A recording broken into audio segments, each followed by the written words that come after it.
tiga misi besar musuh Islam. Tiga misi besar merosakkan manusia. Dan mereka sebenarnya nak rosakkan umat Islam.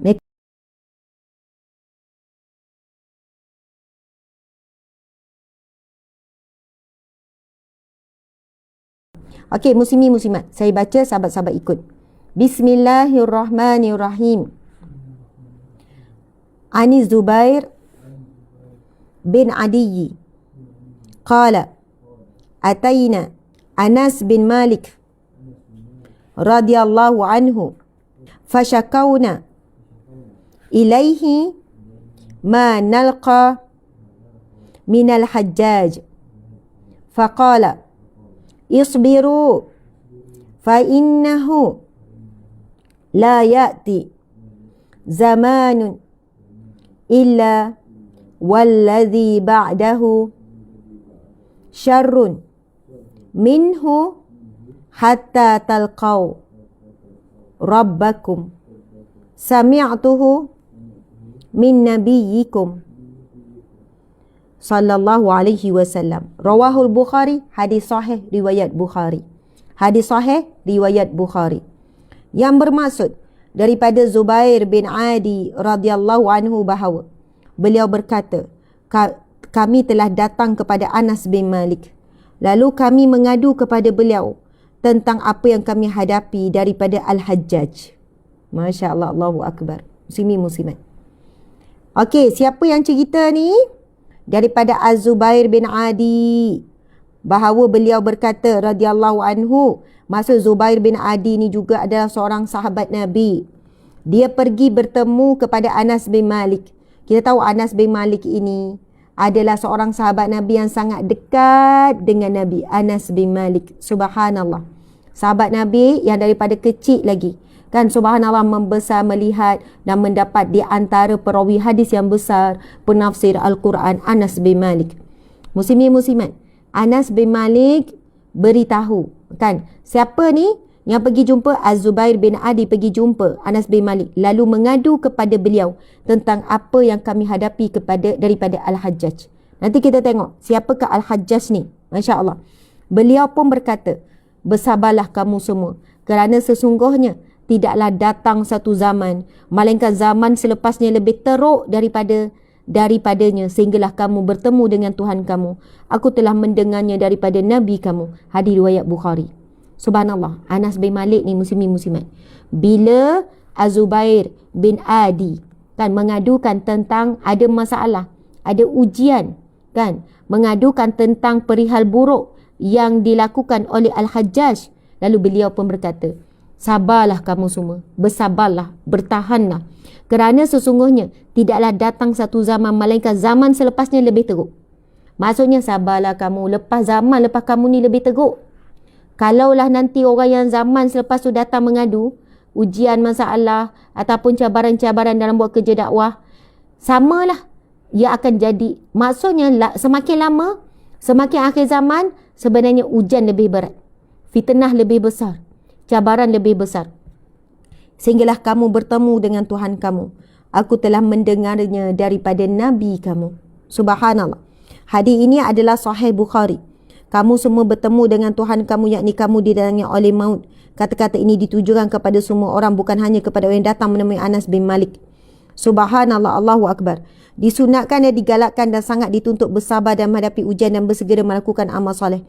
Hadis ini memberitahu bahawa zaman yang akan datang lebih menyusahkan manusia berbanding zaman yang telah berlalu. Dalam hadis ini terdapat isyarat kepada tersebarnya kerosakan pada akhir zaman. Kerosakan akan bertambah-tambah di akhir zaman. Muslimin, muslimat dimati Allah sekalian. Di dalam hadis ini juga terdapat pesan bagi orang bersegera melakukan kebajikan dan bersabar di atas setiap kesulitan. Antaranya, penyair menyebutkan, wahai zaman, engkau menangisinya. Ketika engkau menjadi di lain kesempatan, maka saya menangisinya. Sebagai ulama mengatakan, waktu adalah pedang. Jika engkau tidak memotongnya dengan amal kebajikan, maka waktu akan hilang tanpa ada gunanya. Maka tidak ada kebahagiaan bagi orang mukmin tanpa bertemu Rabbnya. Subhanallah, Allahu Akbar. Muslimin muslimat dimati Allah sekalian. Di dalam hadis ini Nabi menyebutkan tentang Anas bin Malik sebut Kan apa yang didengar daripada Rasulullah. Rasulullah berpesan supaya kita bersabar. Anas bin Malik pun pesan, bersabarlah. Sehingga kerana aku telah mendengar kan daripada Nabi. Zaman selepas zaman kita ni lebih mencabar, ujian lebih berat, kerosakan lebih besar, fitnah lebih besar. Maka tuan-puan sekalian, sekarang kita tengok fitnah begitu besar tersebar di media sosial. Subhanallah, kemungkaran begitu hebat tersebar, dibuat secara terbuka walaupun di bulan Ramadan. Kan wanita-wanita Islam hari ini tak boleh dibezakan. Islam dengan kafir tak ada beza. Perasan atau tidak? Ramai sekarang ni wanita free hair begitu ramai dan terbuka. Maksud daripada zahirnya tak boleh bezakan Islam ke tak Islam sama. Bahkan lebih seksi daripada orang bukan Islam. Maksudnya daripada zahir sudah tercabut nilai Islam. Tetapi lidah dia masih mengaku Islam.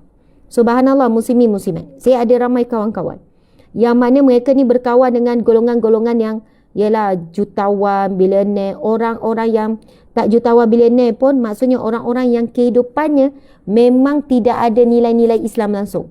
Solat tak pernah, minum arak jadi biasa, walaupun orang Melayu Islam, tetapi dengan bila jumpa laga-laga pipi, pegang tangan lelaki perempuan, bila jumpa salam tu biasa, peluk tu biasa, kehidupan macam Mak Saleh.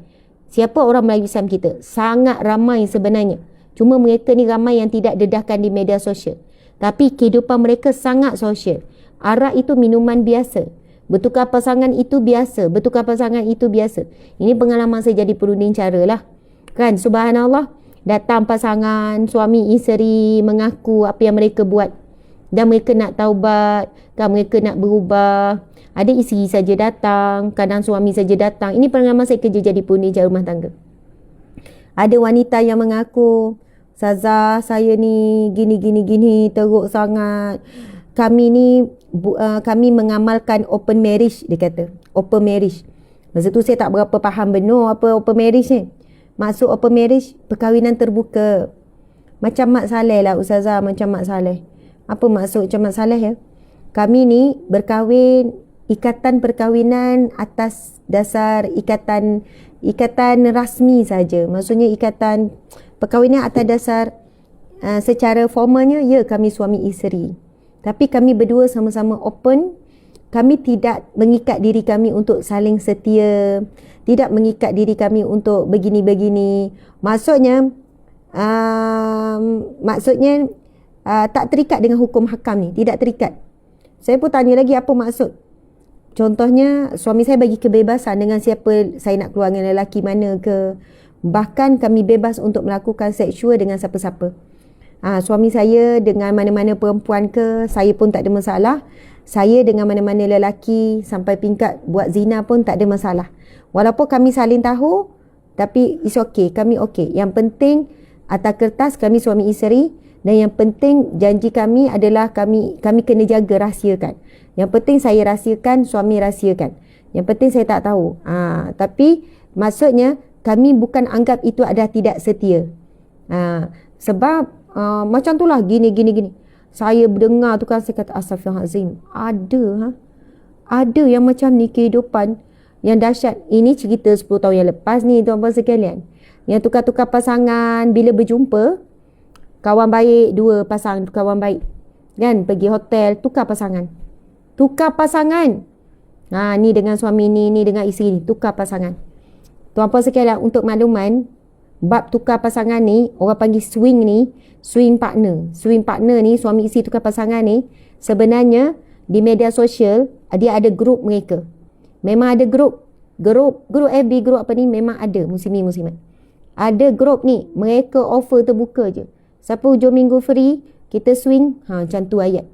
Siapa hujung minggu free, kita swing. Lepas tu adalah, okey, kami berdua ni swing. Na'udzubillah min zalik. Astaghfirullahalazim. Kalau kita kata hari ni dahsyat ni, kan, sebagaimana yang Anas bin Malik kata, akan datang zaman selepas kamu, lebih berat ujian, lebih dahsyat. Sabarlah. Maksudnya, ujian sampai dekat akhirat, dekat kiamat lebih dahsyat. Kita kan baru berlalu fasa wabak COVID-19.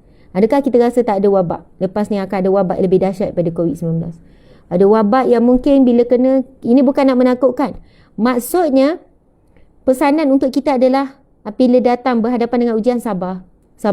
Kalau kita rasa berat sekarang, yang akan datang lebih berat. Sebagaimana hadis yang kita baca ni. Tidaklah datang suatu zaman malaikat zaman sesuatu itu lebih buruk daripada zaman itu sendiri. Sehingga kalian bertemu dengan Rabb kalian. Dan kata kuncinya adalah bersabarlah.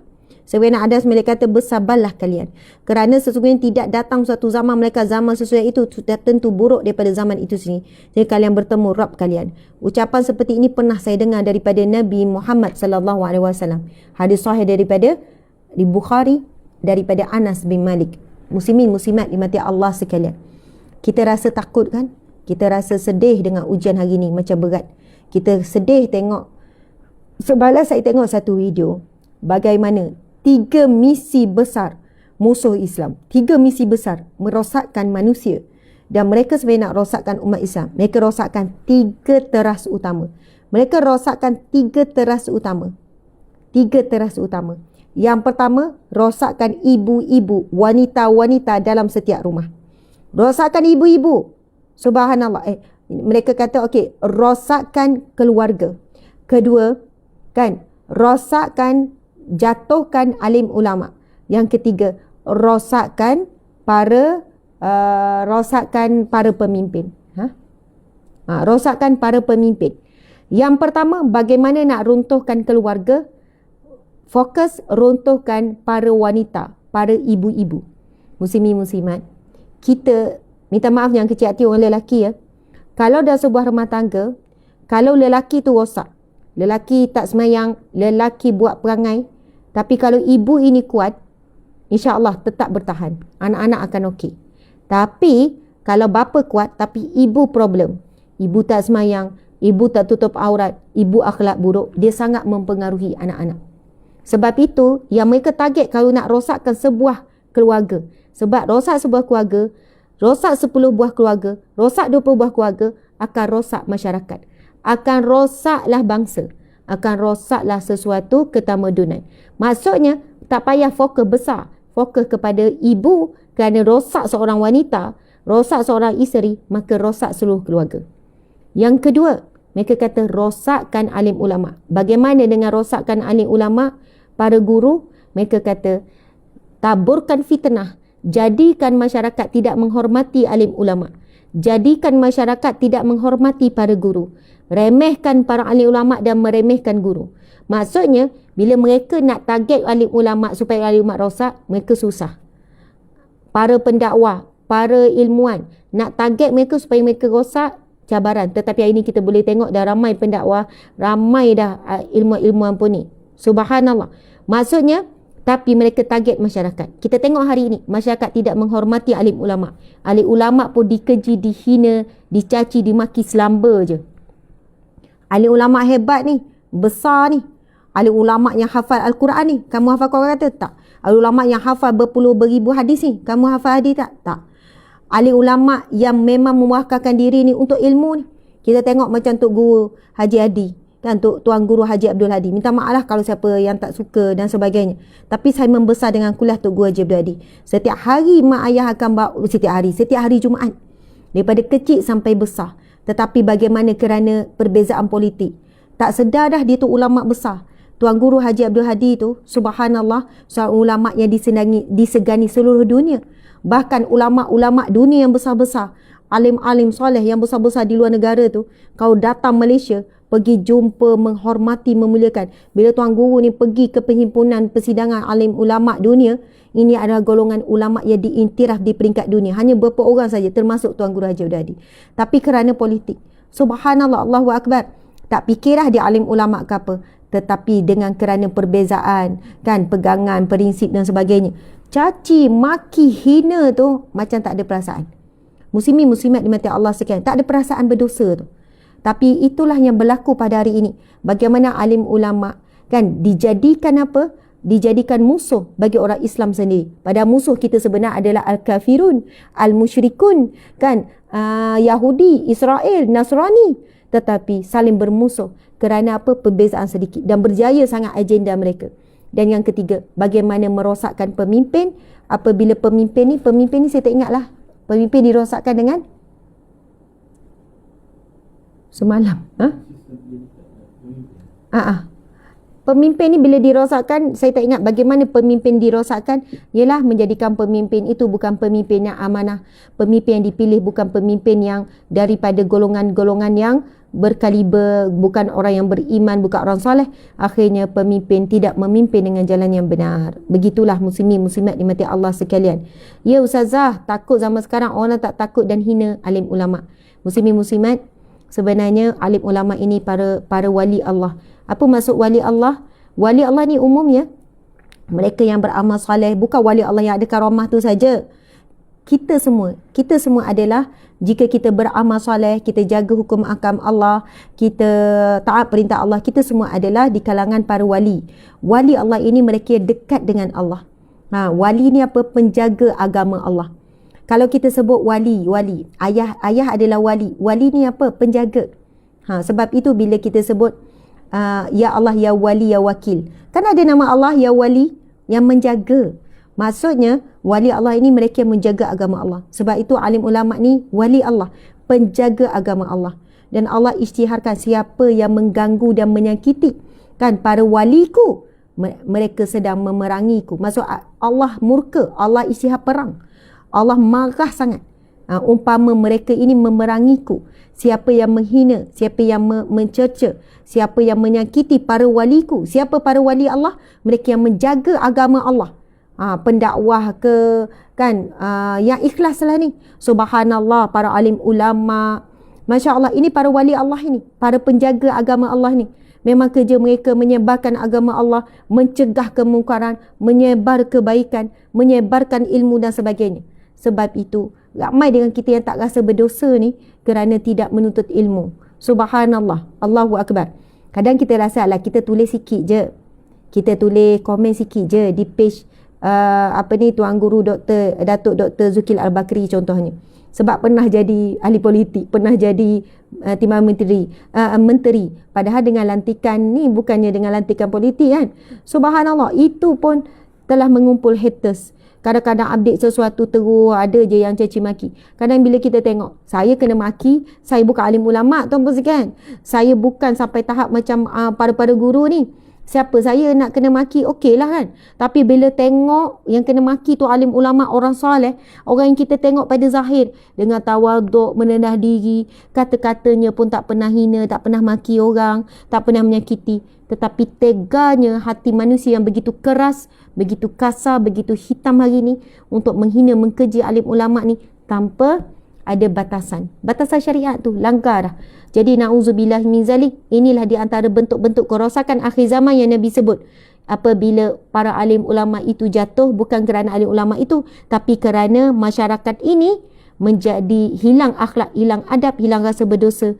Kan bagaimana mereka ini dengan tidak ada rasa maksudnya tidak ada batasan menghina dan menjatuhkan. Begitulah kerosakan ini akan semakin lama semakin teruk, semakin dahsyat. Jadi kepada para ilmuwan, kepada para pendakwah, bersedialah. Bukan makin lama masyarakat, maksudnya ummah akan semakin faham, makin baik, tetapi cabaran akan bertambah. Lipat gandakan lagi perisai kesabaran, lipat gandakan lagi perisai ketakwaan, keimanan, nekat yang kuat untuk teruskan perjalanan dakwah. Dakwah ni jangan fikir saya je, anda semua juga pendakwah. Makin mencabar hari ini kita nak dakwah anak-anak, betul tak? Nak didik anak-anak. Makin cabar ini kita nak dakwah diri kita, nak dakwah suami, nak dakwah adik-beradik. Semua semakin mencabar.